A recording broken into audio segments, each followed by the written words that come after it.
सर्पदंशामुळे होणारे मृत्यू आणि अपंगत्व रोखण्यासाठी महाराष्ट्र शासनाने महत्त्वपूर्ण निर्णय घेतला आहे. राज्यात आता सर्पदंशाला अधिसूचित आजार म्हणून घोषित करण्यात आले आहे.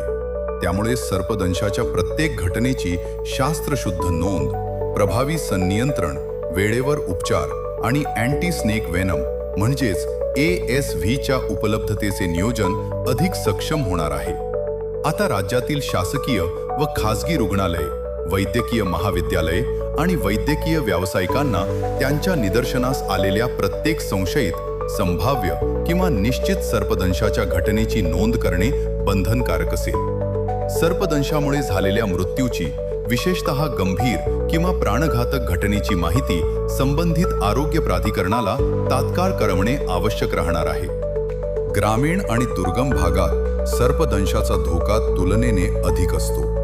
त्यामुळे वेळेत निदान, योग्य प्रथमोपचार, रुग्णाला तातडीने रुग्णालयात दाखल करणे आणि आवश्यकतेनुसार ASV देणे अत्यंत महत्त्वाचे आहे.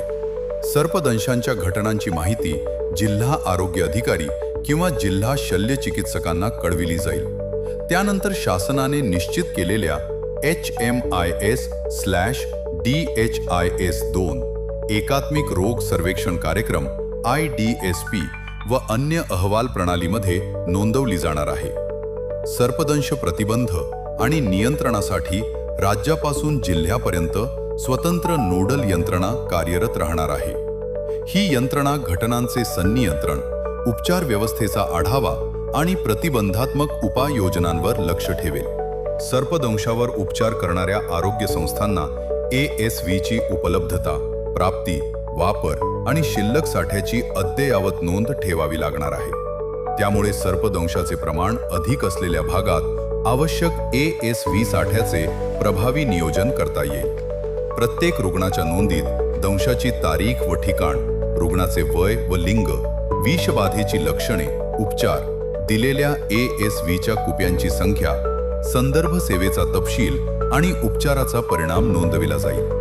या माहितीच्या आधारे सर्पदंश कुठे, कोणत्या परिस्थितीत आणि कोणत्या हंगामात अधिक होतो याचा अभ्यास करून स्थानिक पातळीवर प्रतिबंधात्मक उपाययोजना आखल्या जातील.